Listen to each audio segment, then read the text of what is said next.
வணக்கம் மக்களே. நடிகர் விஜய் தமிழக வெற்றிக் கழகம் என்ற பெயரில் ஒரு புதிய அரசியல் கட்சி ஆரம்பிச்சிருக்காரு. அது நம்ம எல்லாருக்கும் தெரியும். நாடாளுமன்ற தேர்தலில் தமிழக வெற்றிக் கழகம் இந்த தடவை போட்டியிடலை.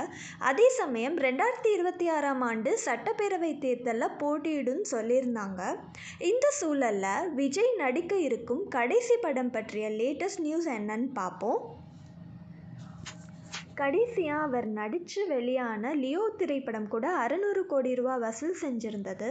இப்போது வெங்கட் பிரபு இயக்கத்தில் கோட் படத்தில் நடிச்சிட்ருக்காங்க. பவதாரணி அவங்களோட உயிரிழப்பால் படத்தின் ஷூட்டிங் சில நாட்கள் தடைப்பட்டிருந்தது. அதையடுத்து இப்போ மீண்டும் ஷூட்டிங் ரஷ்யாவில் ஆரம்பிச்சிருக்காங்க. விஜய் கோட் படத்தில் கமிட் ஆகும்போதே அதுதான் அவரோட கடைசி படமாக இருக்குமோ என்றும், அரசியல் கட்சி விரைவில் தொடங்குவார் என்றும் பலரும் சொன்னாங்க. அதுக்கெல்லாம் விஜய் அமைதியாக இருந்தார். திடீரென ஒரு நாள் தமிழக வெற்றி கழகம் என்ற கட்சியை ஸ்டார்ட் பண்ண போகிறதாக அவரோட ட்விட்டர் பேஜில் அறிவிச்சிருந்தார். விஜய் இப்போது அரசியல் கட்சி ஆரம்பிச்சிருந்தாலும் நடந்து முடிஞ்ச நாடாளுமன்ற தேர்தலில் அவங்க கட்சி போட்டியிடலை. அதே மாதிரி வேறு எந்த கட்சிக்கும் ஆதரவும் தெரிவிக்கலை. ஆனால் 2026ஆம் ஆண்டு நடக்க இருக்கும் தமிழ்நாடு சட்டப்பேரவை தேர்தலில் போட்டியிட போகிறதா முடிவெடுத்திருக்கிறாரு. அநேகமாக அந்த தேர்தலில் தமிழக வெற்றி கழகம் தனித்து தான் போட்டியிட வாய்ப்பு நிறையா இருக்குன்னு சொல்லியிருக்காங்க. அதில் மக்களோட பல்ஸை பார்த்துட்டு அடுத்தடுத்து தேர்தலில் விஜய் கூட்டணியை நோக்கியும் நகரலாம் என்ற கருத்துக்களும் நிறையா வந்திருக்கு. இப்போது விஜயோட கடைசி படமாக தளபதி 69 கருதப்படுது.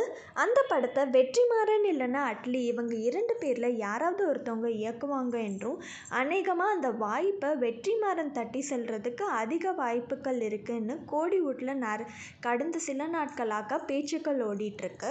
அதற்கு கார்த்திக் சுப்புராஜ், ஆர்கே பாலாஜி என்ற பெயர்களும் அடிபட்ட சூழலில் இப்போது ஹெச் வினோத் என்ற பெயரும் புதுசாக அடிப்படுது. கிட்டத்தட்ட ஹெச் வினோத்தும் விஜயும் இணைவது உறுதியாகிவிட்டதாக கோலிவுட்டில் பேச்சு பரவிட்டுருக்கு. இந்த சூழ்நிலையில் படத்தோட புதிய தகவலும் வெளியாயிருக்கு. அதன்படி பார்த்தீங்கன்னா, இந்த படத்தோட அதிகாரப்பூர்வ அறிவிப்பு ஜூன் மாதம் விஜய் பிறந்த நாளை முன்னிட்டு வெளியாகும் என்றும், ஆகஸ்ட் மாதத்தில் ஷூட்டிங் ஸ்டார்ட் பண்ணி டிசம்பர் மாதத்துக்குள்ளே முடித்து அடுத்த வருட தமிழ் புத்தாண்டு அதாவது ஏப்ரல் 14ஆம் தேதி ரிலீஸ் செய்ய வேணும்னு வினோத்துக்கு விஜய் சொல்லியிருக்கிறதாக தகவல் வெளியாயிருக்கு.